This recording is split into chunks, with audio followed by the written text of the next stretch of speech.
Lintas langsung berita petang ini diteruskan lagi dengan paparan dari negeri Sabah. Baiklah rakan penyampai di Kota Kinabalu, Stanley Misun nampaknya sudah bersedia dengan laporannya. Silakan, Stanley.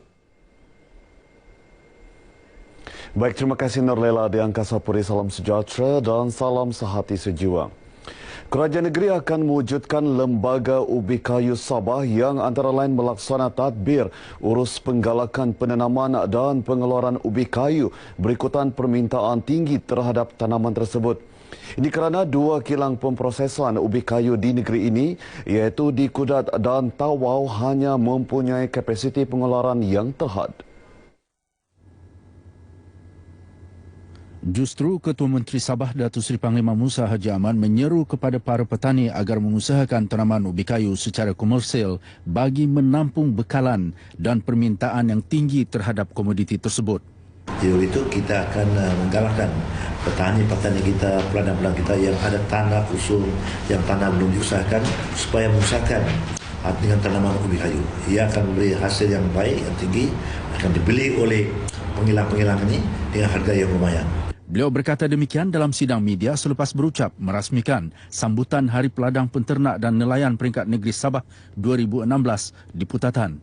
Jelasnya komitmen kerajaan ini juga merupakan antara langkah yang dilihat mampu mewujudkan ruang dan peluang keusahawanan dan pekerjaan berasaskan komoditi itu.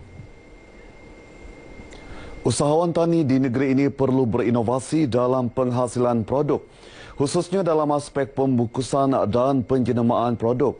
Langkah itu bagi memastikan golongan itu lebih berdaya saing di samping mampu menarik pelabur dalam bidang agro makanan.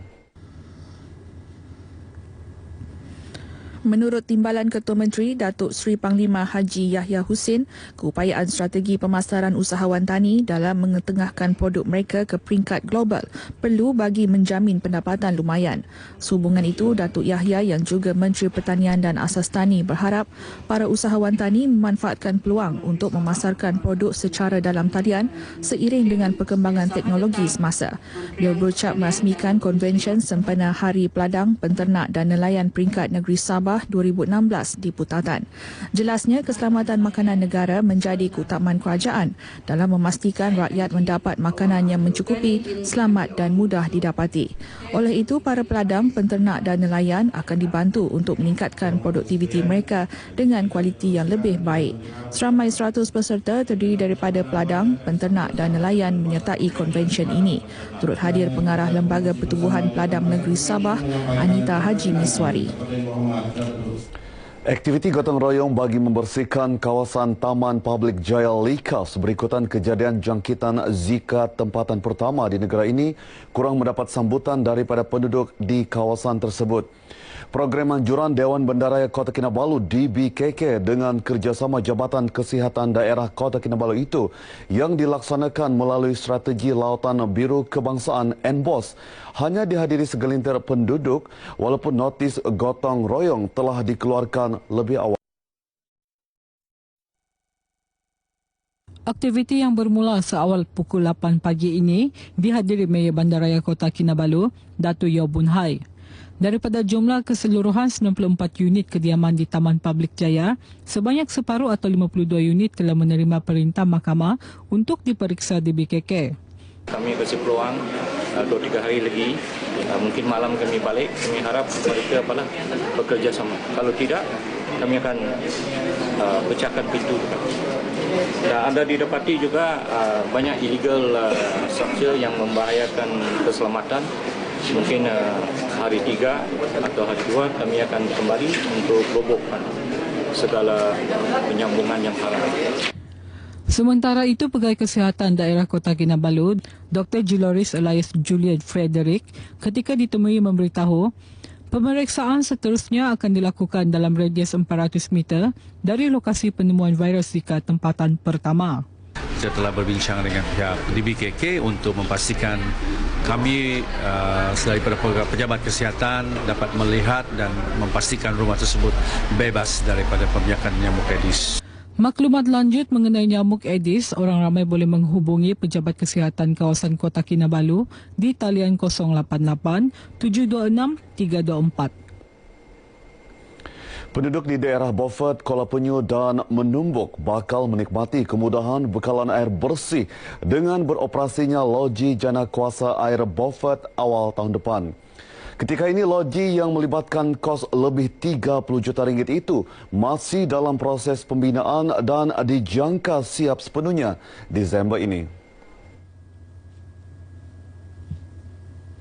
Menurut ahli Parlimen Beaufort, Datuk Haji Azizah Haji Muhammad Dun, pembinaan loji tersebut membuktikan keprihatinan kerajaan terhadap nasib penduduk.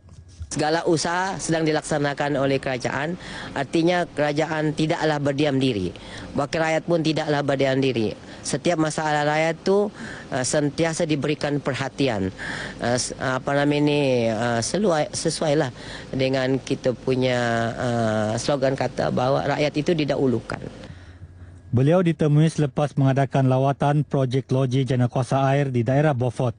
Sementara itu, Jabatan Air akan bekerjasama dengan Sabah Electricity Sdn Bhd untuk menyediakan set jana kuasa bagi memudahkan loji tersebut membekalkan air sebanyak 40 juta liter sehari kepada pengguna di Beaufort, Kuala Penyu dan daerah kecil Menumbuk. Turut dinaik taraf ialah loji air di Limbawang Beaufort bertujuan untuk meningkatkan kapasiti air dari 15 juta liter kepada 18 juta liter sehari. Ia bagi membantu loji jana kuasa air baharu menyalurkan bekalan air ke kawasan pengguna termasuk loji jana kuasa di Binonok, Selagon dan Lumadan. Naik taraf tersebut dijadual siap sepenuhnya pertengahan tahun depan. Kerajaan melalui Biro Tata Negara Jabatan Perdana Menteri Peringkat Negeri Sabah menyambut baik amanat kemerdekaan yang disampaikan oleh Perdana Menteri Datuk Seri Najib Tun Razak dalam usaha menyemarakkan detik-detik kebersatuan dalam kalangan rakyat di negara ini. Di Kota Kinabalu, semangat cintakan kemerdekaan negara dizahirkan menerusi program Kayuhan Hari Kebangsaan 2016 melibatkan 1,600 peserta, pelbagai agensi kerajaan negeri dan persekutuan serta badan bukan kerajaan NGO.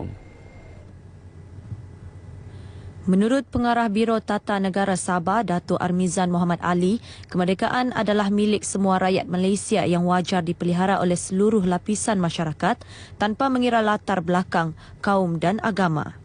Kemerdekaan ini adalah milik semua rakyat Malaysia. Bukan mana-mana individu, mana-mana bangsa, mana-mana keturunan, tetapi ia adalah kemerdekaan yang menjadi milik semua rakyat Malaysia. Dan kita melihat hari ini ia dapat dizahirkan oleh program ini di mana semua kaum terlibat, semua pihak terlibat sama-sama untuk menyempurnakan kayuhan daripada Padang Merdeka ini ke Universiti Malaysia Sabah dan kembali di sini. Beliau ditemui media sempena majlis penutupan program Kayuhan Hari Kebangsaan 2016 di Kota Kinabalu.